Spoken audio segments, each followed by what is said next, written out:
What's up, yellow little faith, and welcome to Season 2, Episode 16 of the Fagnostic Podcast.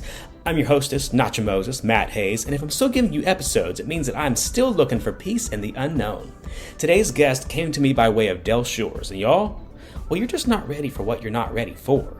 Dr. Carlton Thomas is a San Diego-based Mayo Clinic-trained gastroenterologist who became famous on TikTok and Instagram teaching butt stuff and queer health.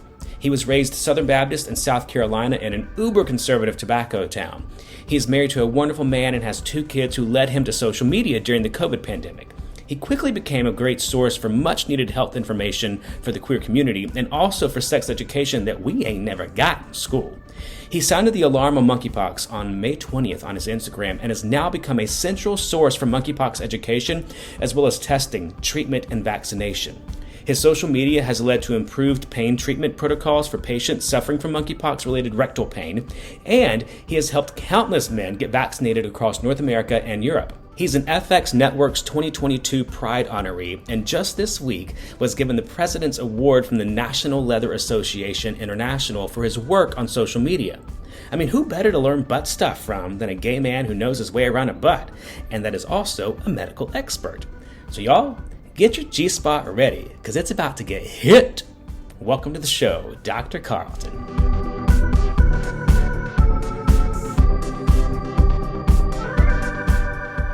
Dr. Carlton's in the house today.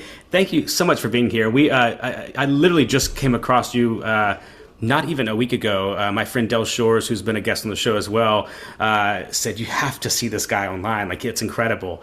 And so as soon as I started scrolling on your stuff, I was like, oh my God, like I have to speak to him. So thank you for being here. Well, it's my pleasure. I really appreciate that. Yeah, Del started following me about a week ago or 2 weeks ago and was like, oh man, your stuff is so great. So I'm excited to be here. I know, yeah. But you sound like you're calling from San Diego, right? I am, but I'm from South Carolina originally. Yeah. What part? The poor part. I grew up in the poorest county and probably one of the poorest states in the country. But yeah, on Tobacco Road in a little county called Dillon County. Wow. Yeah, and it's look just at you now. I know, right? Yeah. now I'm in California where the Well, okay, so let's just get right to it. So you were known for butt stuff, for educational videos on TikTok and Instagram about how to have healthy anal sex. But you were a and I'm going to mess up the word here, gastroenterologist. Yeah, so that GI doctor. Yeah. Butts and guts. Yeah, butts and guts. I'm actually going to I just started a new job and my insurance kicks in 10/1 and it's the best insurance of my entire life. Awesome. And so I am going to be reaching out to you on professional matters sometime this fall. So I look forward to you getting to know my butt and my gut. Anyway, so give us the rundown of A, who you are, B, what you do, right, and C, how the fuck you got into this notoriety of butts and guts. Yeah, crazy. So I am Dr. Carlton Thomas. I am a Mayo Clinic trained gastroenterologist. Best place in the world for what I do. I grew up in South Carolina and I was raised Southern Baptist, went to a tiny little church. Every Southern town has about 45 churches and 3 schools. And that was my town. We had more. And the only thing that was open on Sunday other than Walmart was church.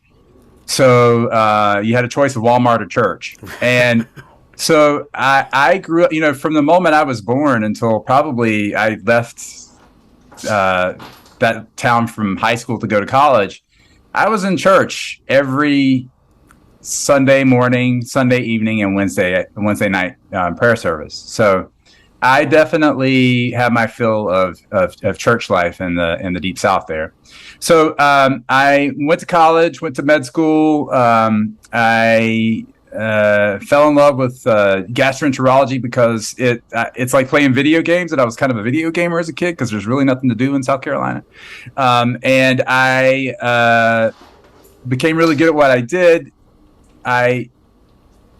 When you say it's like video games, do you mean because of the camera that goes up inside you, and so you're? Yeah. Oh, how interesting. So basically, I'm sticking a camera in your butt and going up and around about 5 feet, all the way to the end of your colon, and it's kind of a challenge. 5 feet? Yeah, it's kind of a challenge to navigate all of that, but I can do it in less than a minute as far as getting to the place I need to get to, because I've gotten so good at this.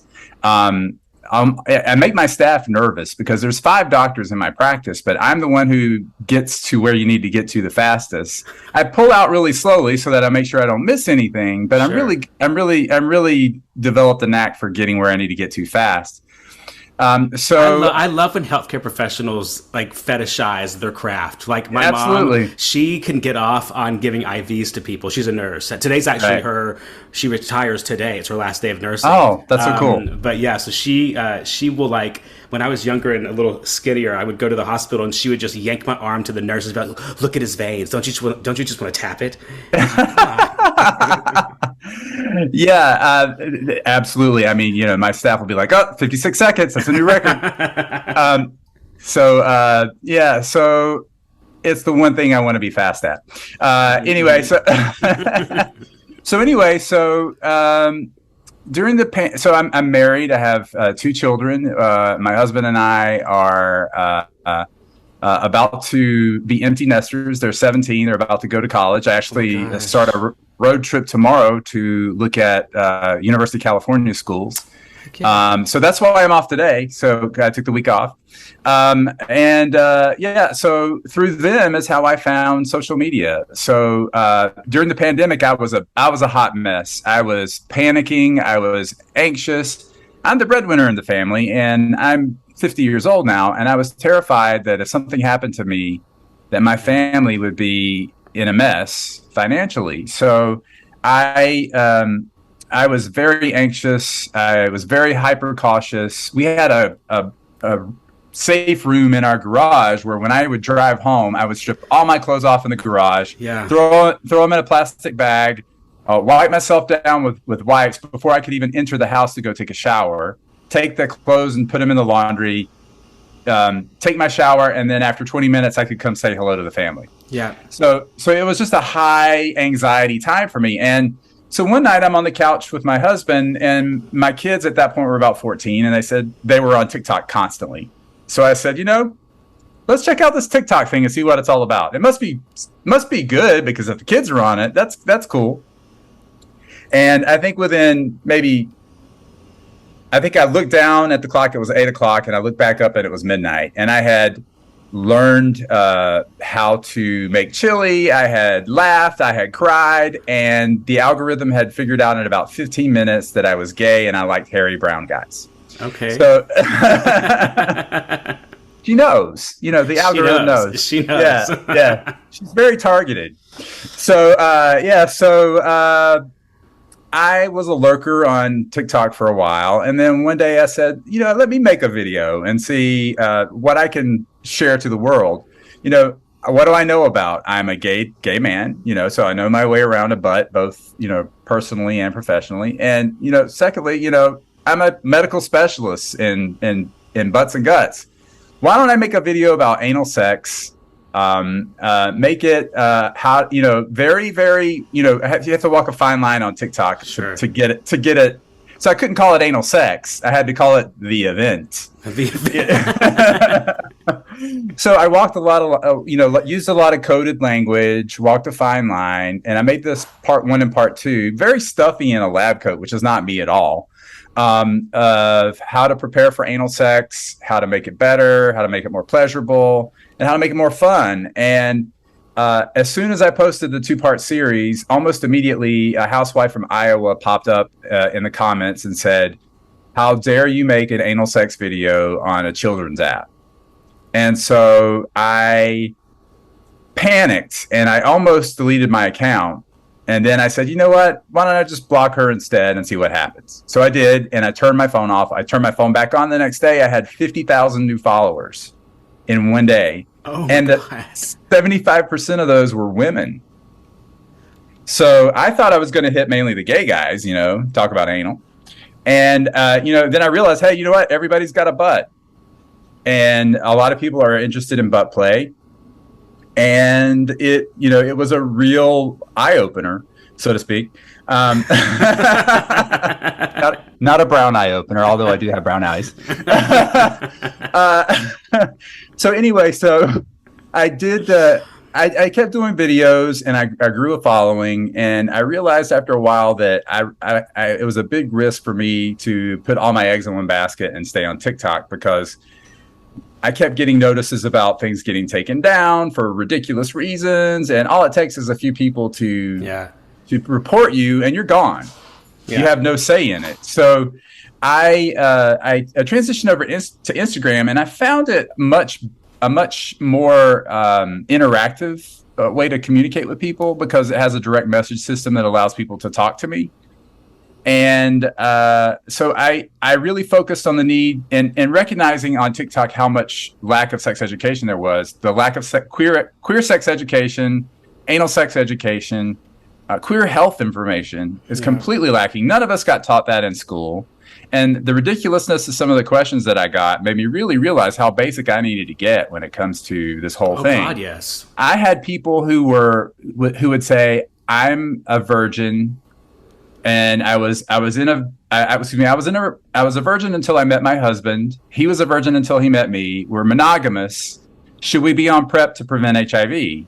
And I'm like, why would you be on PrEP to prevent HIV? You're not. Right.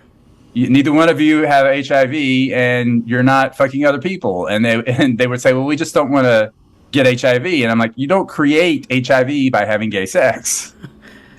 That's the level that we're dealing with out there. I know. Still, after 40 years since the epidemic, we still have that miseducation. Mm-hmm. So is that a Coke Zero you're drinking? I am. I love Coke Zero. I'm a total addict. A GI doctor is drinking Coke Zero. I have so much hope right now. I do a lot of things that other doctors shouldn't do. Right. But anyway, so I started making videos about vaccines gay men need, or bi men need, about how to get a proper STI checkup, because STI checkups are done so poorly across the country. If you put it in your mouth, you better get a throat swab to check for gonorrhea and chlamydia. If you put it in your butt, you got to do the same thing for gonorrhea and chlamydia. Standard blood tests and urine tests only checks for HIV, hepatitis C and B, syphilis. Urine test usually checks for gonorrhea and chlamydia, but only if your penis is infected or your urethra is infected if you have a vagina. If you put it in your butt or your throat and you're infected there, you'll never know it unless you swab there. Right. So a lot of doctors have allowed STIs in our community to absolutely go bananas because we haven't checked properly for STI checks. So I make a lot of awareness about proper STI checkups. I talk about PrEP to prevent HIV. I talk about HIV medication to get you to undetectable. I talk about how undetectable people cannot spread HIV. Undetectable equals untransmittable. I work for a surrogacy company, and we actually have a process called sperm washing that allows for HIV positive men to have biological children, which I had not even known about until I started working there. But it's like you just said, U equals U, and it's so important we get that message out there because there's still a stigma around HIV that is very harmful to our community. Oh, it's terrible. You wouldn't believe the amount of hate and negativity people who are HIV positive get on dating apps. People will first of all ask if you're clean, like having an STI or an HIV or HIV makes you dirty. I mean, that's wrong to begin with. And we're seeing it with monkeypox too. We're seeing this similar stigmatization occur with that virus. Absolutely, for sure. And we'll talk about monkeypox a little bit later. Yes, I have a lot to say about that. So when it comes to this whole idea of queer sex and butt stuff, I've reached around the world with this. And what the most amazing thing that I never expected was people in places like Saudi Arabia or Middle East in general would say, hey, I'm a gay man in Saudi Arabia. I have something going on with my butt. And if it's an STI and I go to the doctor here, there's a chance that I could be executed for having gay sex. And I'm really nervous and I'm really scared somebody's going to find out. Is there any way that you can help me? And I said, well, the only way I can help you from this far away is send me a picture a vanishing picture of what you're talking about. I'll take a look at it and let you know what I think, and kind of guide you to what to do from here. Maybe I can get you to Germany if it looks, Sure. really bad. And it would be just something like a hemorrhoid. I'm like, oh, that's just a hemorrhoid. Don't worry about that. And to be able to take the level of fear off of someone for even losing their life over having gay sex has been an amazing, unexpected outcome of having this Instagram. Yes.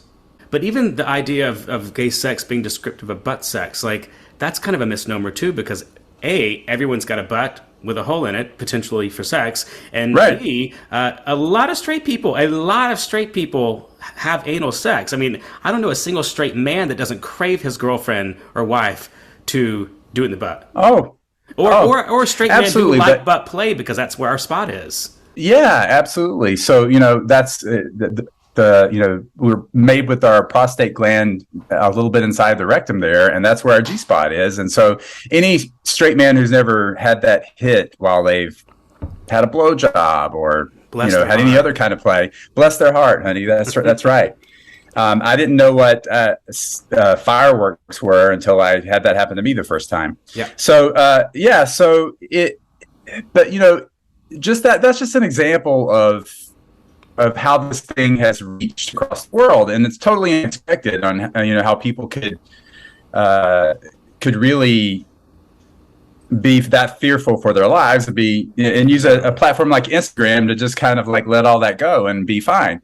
So over time, that whole platform grew. Scruff app actually picked me up as a medical liaison. Oh, and I do a lot of videos for Scruff. I have some new stuff up today on YouTube with them. They've been a fantastic partner, and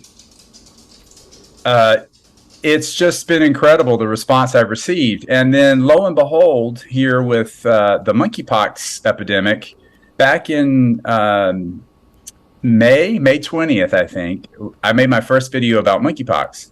I warned everybody that there was a fetish festival in Belgium called Darklands, and there were 3 people that were positive for monkeypox from that festival, and that International Mr. Leather was happening in Chicago about 10 days later, and the same people that go to that festival go to IML, and I was really concerned about what might be about to happen.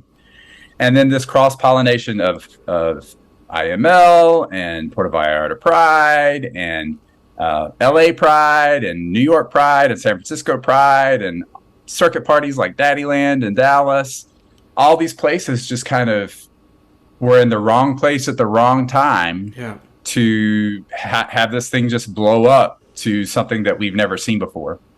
And so when I make these videos warning people early on, I kind of kept up with it. And as soon as I saw a doctor friend of mine in Chicago get monkeypox, right after IML is when I started panicking. I'm like, oh shit! If he can get it, I can get it, because I do the same things he does. Yeah. And I started paying a lot more attention to it, watching a lot of videos, and now it's gotten so big that I did a live with the deputy director of the White House monkeypox response team last week. I mean, that's crazy to me. Like, I'm doing podcasts like Savage Love and of course. Of course, agnostic, of course, and then I did What's the Safe Word that came out today on YouTube. It's just incredible how this whole thing has exploded. Monkeypox is scary. Yeah. I've had, because I was such the only source of information for a lot of people about monkeypox, about how it was transmitted, how you treat it. My inbox was flooded with people who were positive for monkeypox. And because I care and I'm an empath, by my nature, I tried to do everything I could to help them. So I did a lot of research and became a source of someone to talk to if you have monkeypox, someone to help you get treatment, someone to help find what to do next. So it's been amazing what's happened on Instagram. I had one guy who got monkeypox, was in severe rectal pain from the pox lesions, and he took a medication called gabapentin, which relieved his pain. And he said, "Hey, I just happened to have this laying around, and it really took away my pain." recommend this to other people and see what you think. So I did that. I had 50 guys in my inbox who were in severe rectal pain, crying. A couple of guys, their neighbors had called 911 because they were screaming so loud they thought they were getting murdered. Oh my God. So I recommended this pain medication, and the very next day, every single person that I recommended it to said, "Oh my God, my pain is down 50 to 75% from where it was. This is amazing." So I formulated all that anecdotal data and sent it to the CDC, and the CDC made it part of their treatment regimen. Oh my God. Because it was such a huge response. So it's amazing what our community has done together to come together and fight this thing. There's people like me on Instagram who post vaccine clinics every single day in my stories to try to get people vaccines. Yep. There, I teach about how long it takes these things to work, so you don't get a vaccine and then go off and play. You have to give it time. There's people like Grant Roth, who was in Washington, D.C. at the time, who created a centralized Google Doc so that you could find a vaccine clinic in every county in the country. There's a group of guys in Georgia who just went live today with a centralized Georgia vaccine site for all of Georgia. Right. There's somebody in Chicago who built one for Chicago because he was bored. He had COVID. He was in quarantine, and he built the site for vaccinations, appointments, and diagnostic testing for Chicago, called Chicago.care. So everybody's really coming together to try to make this thing better. And it's been amazing. And I think, our community is such a creative community to begin with, that if you gave us enough time, we could probably build the Taj Mahal out of matchsticks and gum. Absolutely. I do believe that if this world's to be saved, it's going to be done by queer people. Because absolutely we've gone through the ringer, no pun intended, as it relates to GI. But while we're on monkeypox, because I've been quite vocal about it as well. I've been really pissed off about how it's been just pinned on our community. Yes, we've had the I guess what you would call the super spreader events, but just with the way that they have been pinned in our community in the midst of this political climate where the religious right is trying to overtake the government and take away our rights, convincing people that we're grooming these young kids. Yeah. It just seems like a perfect storm for a major upheaval of our rights. And it terrifies me. And people talk about me being blue MAGA because of my conspiratorial views on the subject, but I'm just scared. Well, yeah, and I appreciate that viewpoint. It's really important that we destigmatize anything about an infection, first of all. An infection is an infection. It doesn't make you a bad person. And I think the stigma around STIs themselves is why there's any concern about this being an STI, because there's so much stigma about STIs. There shouldn't be stigma about STIs. Everybody gets STIs. Agreed. It doesn't make you a bad person. It's just a fact of life. So yes, anyone can get monkeypox, but right now it's hitting our community very hard. Over 95% of cases are in men who have sex with men. So while we have to work to make sure we take away the stigma from it, we also have to own what's happening in our community and protect each other and protect ourselves. Get vaccinated. Yep. Take a pause. Alter sexual behavior just for a few weeks until your antibody levels pick up, and then we're golden again. It's just that I think we get too caught up in terminology. Whether or not this is an STI or not, my plan on how to protect our community is still the same. Mm-hmm. Vaccination. Take a pause, alter sexual behavior temporarily, and let those vaccines kick in, and then we're good to go again. I do understand the danger of pinning this as more of a purely LGBTQ disease. It is not purely anything. It is mostly probably sexually related right now, and I think a lot of the worry about spreading from person to person, like bumping into somebody at the supermarket or picking, using gym equipment at the gym. Those cases are super rare. Right now, it's mostly being sexually spread. So I think we have to remain vigilant about taking away stigma, at the same time protecting ourselves and each other. Absolutely. And you hit the nail on the head, too, about how our community has stepped up, that we could build the Taj Mahal out of sticks. That's what I've been so proud of, is that, I don't know a single gay person who's not at least made an effort to get vaccinated. Whether they've been able to is another question. And because I tried, right, that's the problem right now. 3 times. First time I waited in line, I was in a line of over 1,000 out in bumfuck Egypt, Los Angeles, some city park that had no shade or awning for a couple hours before they pulled me out of line because A, I wasn't on PrEP, B, I had not had gonorrhea or chlamydia in the past year, and C, I wasn't a sex worker. And so even though I had attempted to protect myself and my community, I wasn't allowed to. So I came back a second time, same thing happened. Third time, they did not ask for any proof. And so they actually, and maybe, let me get your take on this, being, I refused to answer. I just don't trust where our country is heading as it relates to the religious right. Growing up in it like you did for so long, it's just always in the back of my mind of like, they're on our tails. And so I had a hard time disclosing my sexual identity on a CDC form. And also whether or not I was on prescribed medication called PrEP. I just don't trust it. So I didn't fill that information in, and they didn't make me, thankfully. But it just was like, I shouldn't have to prove that I'm super sexually active because I mean, I'm here. Give me the fucking shot. What are your thoughts on that? Well, there's such a limited availability of vaccines, as you pointed out. Especially early on, man, there was only tens of thousands of doses available for the entire country, and and it's a 2-shot series. Yeah. So cut that in half.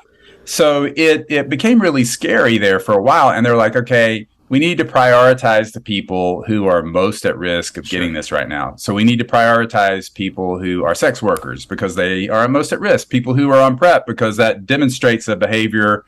And this is not judgmental at all because I'm on PrEP. So it demonstrates a tendency to engage in behavior that may transmit this virus. People who are going to sex parties or people who are going to circuit parties. Those were deemed high risk events. So does that not seem like it penalizes the people who are taking the compromised choices to alter their sexual lifestyle for a few weeks?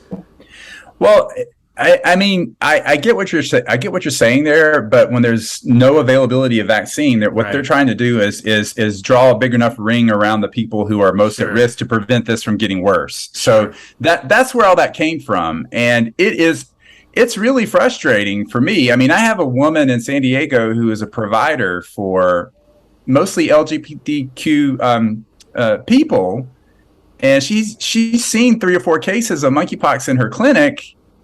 And she's like, you know what? I probably should get vaccinated. So she went and stood in line at the local vaccine clinic, and they're like, you're not a man who has sex with men. Fuck off. Yeah. So it's really frustrating, the whole thing, the lack of availability, the very randomness of who gets how many vaccines wherever they're available.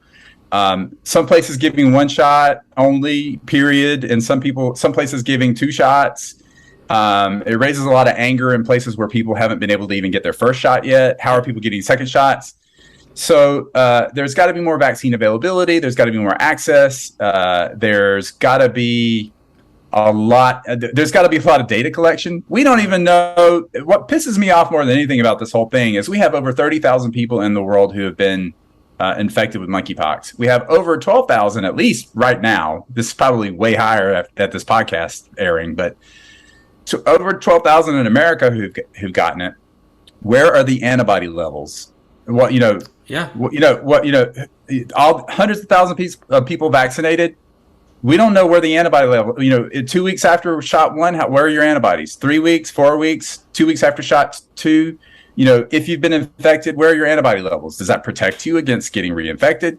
Nobody has data, and it's ridiculous. What does that fall on? Is that the government, CDC?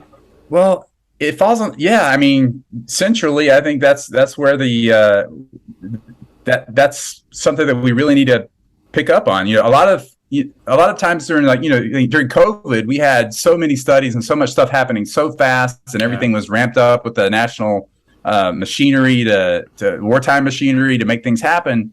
And it just seems like things aren't really happening like that because it's just us. I was going to say, is it because we're the queer community?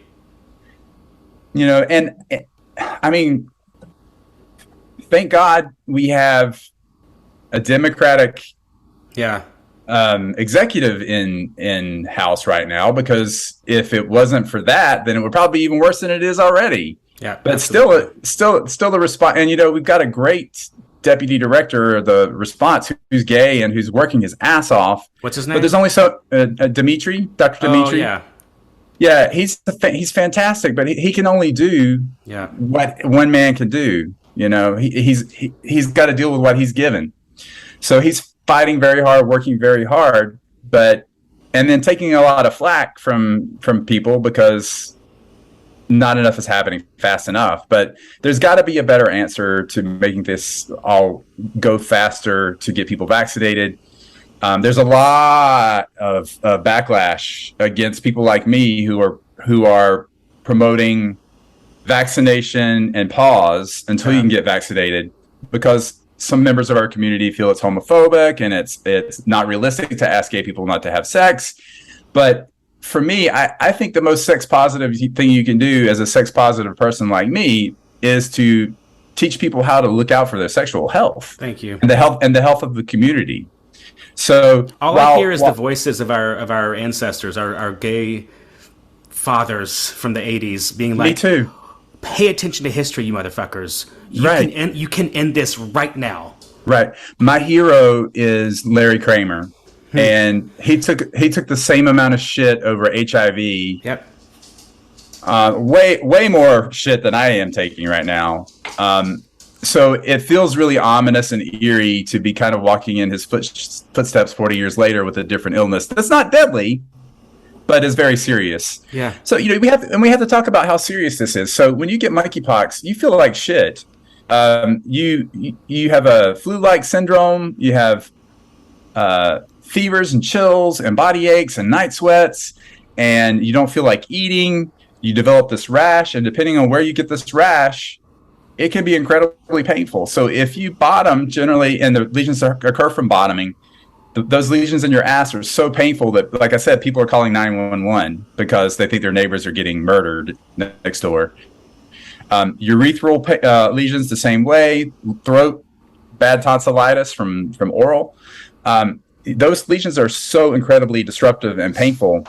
And then to try to get the one medication that's available, the antiviral medication, TPOXX or tecovirimat, it's almost impossible. It's getting better now to get it. I had a guy today who was able to get it in San Francisco, and he was thrilled that he was just able to walk into the San Francisco clinic and pick it up, because it's been a nightmare for most people to try to get that medication because it's part of the national stockpile against smallpox in case there was a chemical or biological warfare. And it's an experimental medication. It's not something you can go to Walgreens and pick up. So that availability's got to be broader. There's just so much going on, and this lack of data, not knowing where we are with our antibody levels, not knowing if one shot's good enough, if two shots are good enough. They've actually recently changed the way we give the shot from a 0.5 milliliter subcutaneous injection to a 0.1 milliliter intradermal injection, kind of like a PPD, because we can stretch out the vaccine 5 times more than previous. That being said, it's based on one study. It's a small study. It's got good results, but it's one study and it's only like 150 people. So right now we're in an emergency situation where we have to get as many people vaccinated as possible, even if it gives everybody some antibody protection. Mm-hmm.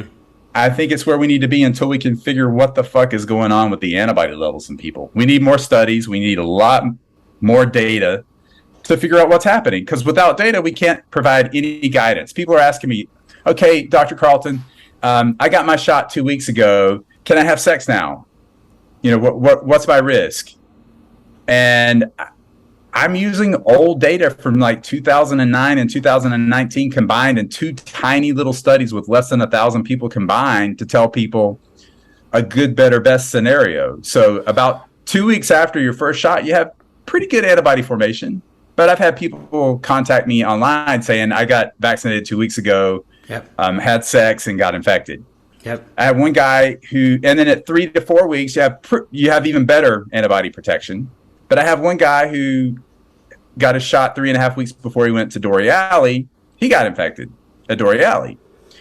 Is it also dependent upon somebody else's viral load who's carrying it?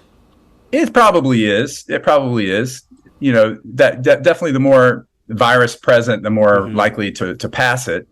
And maybe even also the method that it's transmitted. I mean, this guy had receptive anal sex, and that's probably the highest risk right now. And just so for our listeners who maybe are not active in anal sex, that would mean he was bottoming. Yeah. So he was on the bottom. Yeah. Okay. So anyway, can you give us three instructions to our community of how to thwart this? Okay. Number one, get vaccinated. Give your antibodies time to work. 2 weeks after your second shot is what we think is the most antibody production you can have, and it covers about 98% of what we think based on old data. Again, old data. You know, get vaccinated and give your antibodies time to build up and work. Number two, alter your sexual practices if you have any risky ones, like random hookups or bathhouses or orgies, sex parties. Minimize that kind of thing and try to stick with a trusted pod of guys that you're going to play with that won't stray out of the pod, that have also been vaccinated, even maybe. Yeah. You know, masturbation, FaceTime, phone sex, voyeurism. There's a lot of things you can do, and just in this temporary small amount of time, just to wait till your antibody levels pick back up. Yeah. To pass the time to decrease your high risk of infection. And, thirdly is encourage other people to get vaccinated in our community and encourage other people to make the same behavior modifications just in the temporary. So those are the three things that I think are most important. We have to support each other through this. We have to be inventive together about it. I don't want to see a gays over COVID situation where gay people are infighting over how we are acting during monkeypox. I want this to be a positive experience where people uplift each other and not judge each other based on what they're seeing on the internet. Because some people that they see on the internet that are out and about doing things, they may have already gotten 2 shots. Yeah. So they've already pretty much done everything they can do. Sure, people are always going to make bad decisions, but my job is to provide people with the information they need to be as safe as possible to get through this. And then it's up to them to make the choice and the decision to do what they will with it. I'm getting a lot of backlash for what I'm saying, but what I'm saying is from a sex positive position out of love. Yep. I don't want to see people suffering and crying. And the videos of people that people sent me of them crying and screaming on the toilet, or they're through the door, their partner was on the other side of the door, and they just videoed the screaming so that I could know what was going on. Or the pictures of the buttholes that are absolutely ravaged with lesions, or the penises that have big pockmark indentations in them. After seeing all this stuff, I don't think I ever want to have sex again. I mean, it is bad stuff. Yeah. So we really need to give this time to cool off and settle down, get people vaccinated. I saw today that Britain is starting to see a downturn. Yeah. So that gives me a little bit of hope. That gives me a little hope that things may be starting to head in the right direction. Well, let's switch back to the fun stuff. Once it cools off and we do get back to our liberated sexual lifestyles after our pause and our behavior modifications and our vaccinations and our encouraging of friends to do the same. Tell someone who's never had butt sex how to have butt sex. Oh, okay. Well, this is a good question. So I think the most important thing when it comes to anal sex is to realize also, that... y'all can't see it, but as he just described that, he was holding up 2 fingers as if he was trying to... Let me think for a minute. With 1 finger at a time, by the way. Yeah. The first most important thing when it comes to anal sex is making sure that you're ready for it. Because if you have a chamber that's full of poop back there, it might not be a very comfortable experience for you or the person who's topping you. Yep. So it's, I tell people fiber is the most important thing that you can do on a daily basis to try to keep things regular. Fiber sweeps out all the residue, so it makes a cleanup before anal sex incredibly faster and much easier. use a little water, lukewarm water in a bulb syringe or an enema bulb, or there's all kinds of ways you can deliver water up in there. Remember, you're only cleaning out the last 8 inches, so you don't need to get crazy with tons and tons and tons of water up your butt, because that can make things messier over time. So you get things kind of clean out. So you squirt it up there, hold it, release, squirt it up there, hold it, release until the water comes out clear.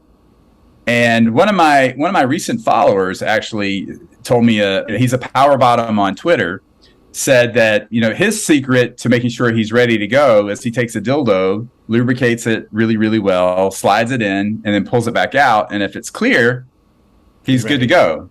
Yeah. And if it's not clear, he's got a little bit more work to do. And it actually serves 3 great purposes. One is the confidence aspect of making sure you're ready. Number 2 is lubricating your hole. Yeah, no. Number 2 is lubricating your hole. Number 2 probably should have been number 1 after what we're talking about. But lubricating your hole, because after cleaning out, you dry everything out back there.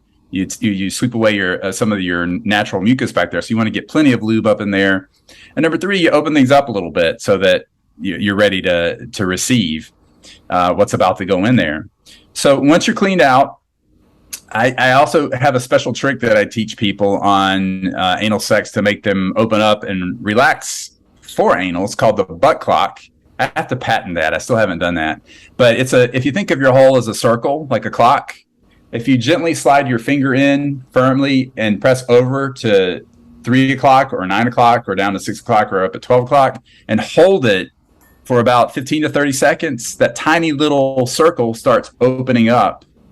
It's like a key to a lock. So you go over to the next spot, do the same thing, it opens up a little bit more. And so what happens is direct stimulation on that internal anal sphincter makes your hole open up. And it has revolutionized anal sex for thousands of people, because I get the comments in my DMs all the time. Hey, oh my God, I can't believe how much better my sex life is because of you. Thank you. So, so that's one thing you can do. Other people use a progressively wider dildo. If they get a dildo with a small head and it gets wider down the shaft, and as you gently slide it in, things open up a little bit more and a little bit more and a little bit more. So getting ready is the most important part of and opening up, and that could be part of your foreplay. The butt clock thing, as can the dildo thing. The number one thing that you don't want to do as a bottom is tear your hole. Yep. Because an anal fissure or tear of the lining of your butthole is incredibly painful. It can put you out of commission back there for a couple of months, even years, even require surgery. So being careful to warm yourself up or warm your partner up is very, very key when it comes to anal sex. So we're talking lubrication, the butt clock technique that I talked about, dildo usage, gently starting when you stick it in there. I'd recommend for bottoms to start on top, because that way they control how fast things go inside them and how deeply they go inside them until they're ready for those first couple of minutes. Those first couple of minutes can be kind of harrowing depending on what you're taking back there. I mean, you got a guy with a big dick. It's not easy. Yeah. So by giving yourself time to open up and relax, then you can kind of enjoy whatever position you want to get in. So lubrication, breathing, the butt clock technique to open up, all important things to make anal sex a much better proposition. And another thing that people should recognize as well is your partner's penis and your butt may have different curves. So if you don't feel really comfortable in a certain position, flip over or turn to the side. There's a whole exactly. Communication is key. If you're not enjoying it, let them know so that you can, and if you're the top and you see the bottom's not enjoying it, communicate and talk about switching things up, because you want it to be a pleasurable, enjoyable experience. So talking about that G spot that we were talking about earlier, or the P spot. The P spot is the prostate gland for those who have one. So if your partner is bent over in front of you and facing away from you, if you slide your finger in a couple of inches, or 4 to 5 centimeters if you're in Europe or Canada, and press down at 6 o'clock, that's where the prostate gland is, if they're bent over and facing away from you. If you're looking at them and they're facing you and they're on their back, it's up at 12 o'clock. So kind of a come hither motion. so that's where the prostate gland is. Simultaneous stimulation of that area while you're giving a blowjob will send somebody to heaven. Over the moon. Yeah, over the moon. Moon. Yeah, so that's one thing that a lot of people don't know about. That's where it is. And reapply the lube. Be generous with lube. I like silicone lube. It's a little bit messy. Put a towel down so that you don't get it all over your sheets. What's your lube of choice? I like gun oil. Same. And I actually have an offer code through them called THEDOC, the doc, and it's 30% off of gun oil. That's fucking significant. That's 30. Yeah, that's huge. So it's my favorite lube brand. And when they asked me to be on their team to teach some anal sex stuff, I was so floored. I was like, I can't believe it. I've been buying this lube for 15 years, and suddenly I'm working with him. Yeah. So cool. So anyway, so I like gun oil, and the gun oil story is really awesome. The guy who invented the company or started the company was a Marine out in the desert in Desert Storm. That's hot. And he basically they built jack shacks so guys could go and jack off. And what they did to jack off, they needed lube, so they used the oil from their gun, the dimethicone oil. And that's what gun oil is dimethicone oil. And so they would go in there and jack off and then come back out and it'd be the next guy's turn. So that's where gun oil comes from. So I thought that was a hot story. Yes, it really is. Yeah. So so that made me even want to be part of their team even more. So it's just I love silicone oil, silicone lube. It's latex safe if you do use condoms. It can be messy. The trick that my husband taught me is take some Dawn dishwashing detergent, and that gets it off your skin, or it gets it off your sheets. Just make sure that you moisturize your skin after that, because that kind of stuff can strip away the good stuff on your skin when you use Dawn dishwashing liquid. I find that face wash has a similar result as well in getting off my dick and stuff. Yeah. How safe is eating ass? Well, eating ass is safe as long as it's clean and as long as the person that you're eating is not infected. So start off in the shower. A good shower can kind of rinse away everything that's high risk. Talk to your partner. If they're having problems with a lot of gas and diarrhea, that might be a sign of infection. So don't do it if that's the case.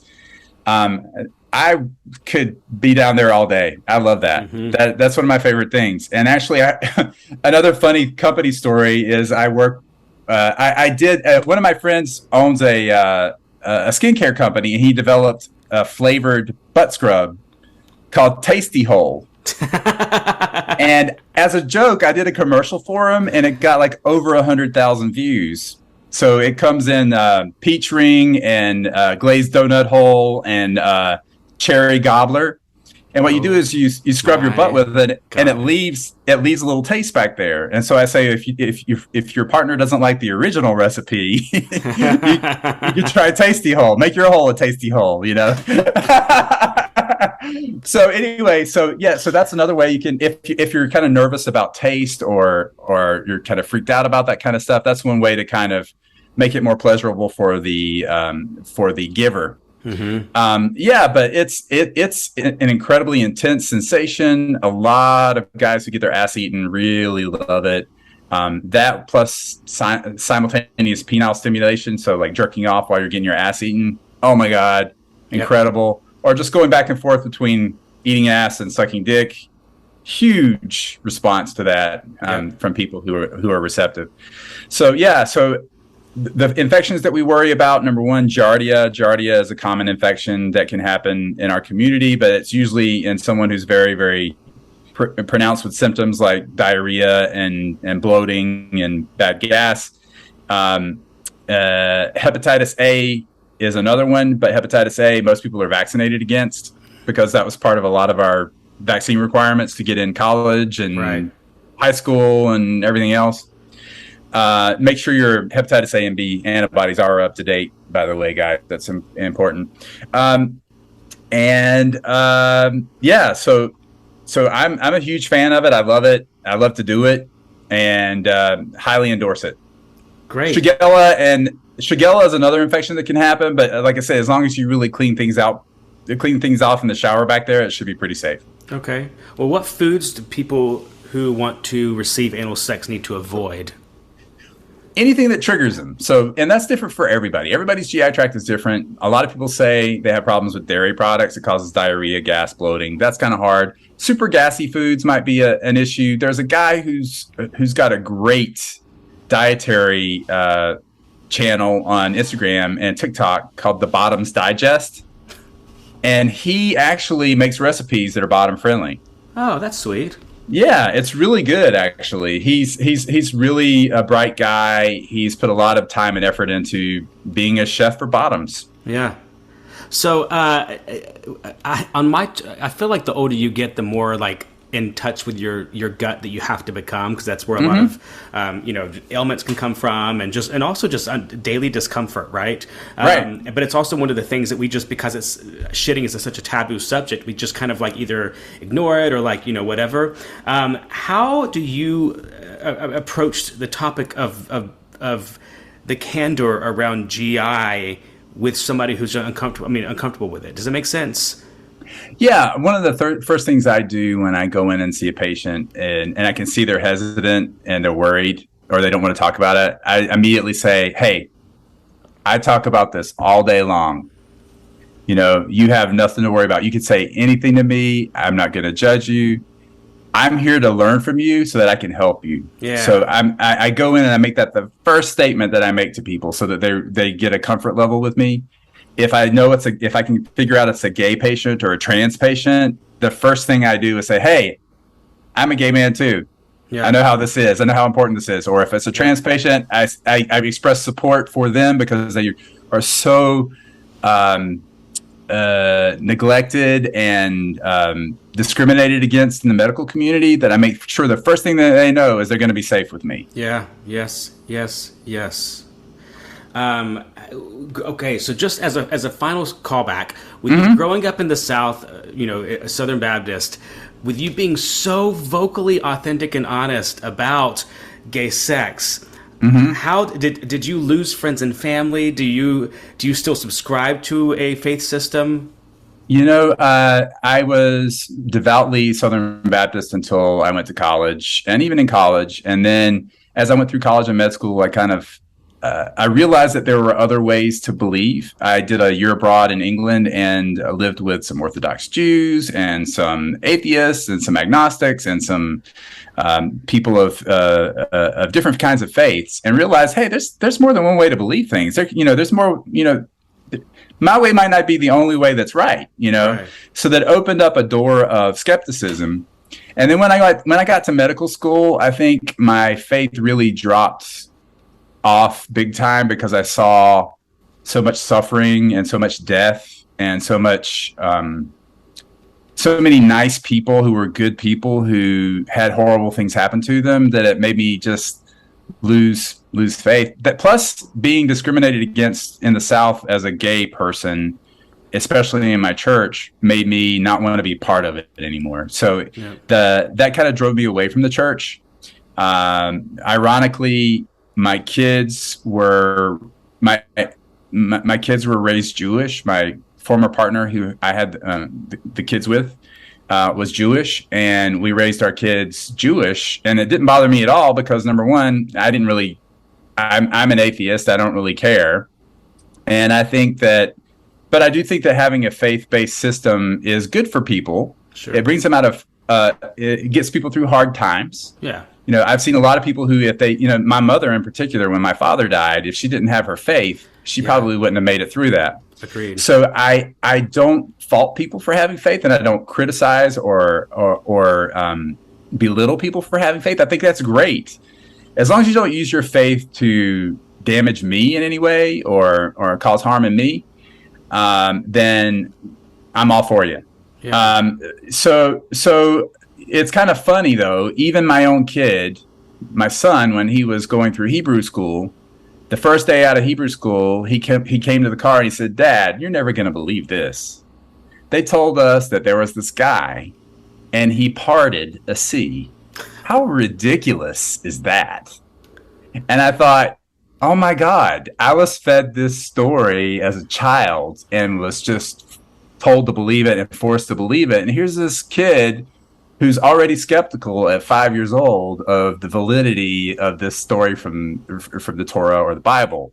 And I just thought that was hysterical, you know. But they're also taught to question things and challenge in the Jewish faith. That's why I love the Jewish faith so much, because it is like you can scream at God, you can call bullshit on the Torah, Yeah, I think it honestly, through their bar and bat mitzvah process, it was the most welcoming group of people that I've ever been around in a religious setting. Mm-hmm. So I always felt at ease when I was in the synagogue. Yeah. But again, I'm not Jewish. My kids are. They're done with all that stuff now, though, and they've even kind of left it behind. What a good time to be alive. I cannot imagine growing up without the trauma of church. I know, right? Like where would I be in life now had I not, or have I not worked so hard to deconstruct faith systems? That's incredible. I remember being in church as a 7-year-old and just being so afraid I was going to burn in hell that I didn't know what to do, and I just ran up to the front of the church and asked to be baptized so I wouldn't burn in the fires of hell. So That kind of fear and negativity is just not constructive for kids. No. And I something else too that I guess we can kind of cap with this. Part of the way that I experience the divine now is through sex, through man-to-man sex. For someone else, it could be heterosexual sex. But there is nothing like that connection between two or more beings where, there is orgasm happening. That, to me, I mean, I remember I used to have, before I really fully deconstructed, I would have sex and there would be guilt after coming. And now it is almost like it elevates me closer to the divine because that euphoric, orgasmic, heavenly feeling. Yeah, I would totally agree. There's nothing more spiritual than the connection that happens during sex. Yeah, absolutely. If the divine were standing before you today, what would you say? And I don't mean offering to check his colon, or her colon. I would say, I'm really angry at myself for fearing you for so long that it altered my life for probably the first 35 years. And it made me not want to come out to my family and not want to come out to my friends because I was afraid of you. Yes, leave that shit in their court. Love that. We'll end on that. Dr. Carlton, thank you. I'm serious about come 10/1, you'll be hearing from me. when Sounds good. When that Blue Cross California kicks in, every day I'm going to be like, what ailment can I get today? I'm so excited to get sick.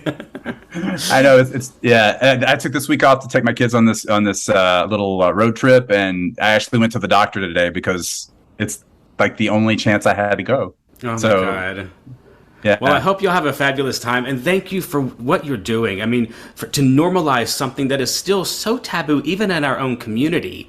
I just think you're doing wonders for sex positivity, body positivity, health positivity, and I just appreciate it so much, genuinely. No, thank you so much. Right. It's great to be here. We'll talk soon, okay? All right, you bet. And all the people said, gay men. Y'all, thanks for listening to another episode of the Fagnostic Podcast, hosted by me, Matt Hayes. Now, I want you to go check out our brand new site, fagnostic.com, and see what we're doing with the brand. I'm developing an online resource center for LGBTQ people looking to overcome or contribute to overcoming religious trauma. The podcast is now part of the greater Fagnostic network of resources, the book club, the playlist, the blog, the merch, the news articles, the artists, and so much more. So, if you know any queer or queer-friendly doctors, lawyers, specialists, preachers, volunteer opportunities, mentors, or anyone else that might be of service to a queer person escaping religion, send them my way. You can reach me at info@fagnostic.com. Now, please go subscribe, review, and share this podcast. And in the meantime, y'all have a blessed day, and peace be with all y'all. Hi, Michael Spicer here. Matt Hayes forgot to put my name in the credits of his podcast as the composer, but I'm here to tell you that I wrote the music for his podcast. Whatever it's called, I don't know.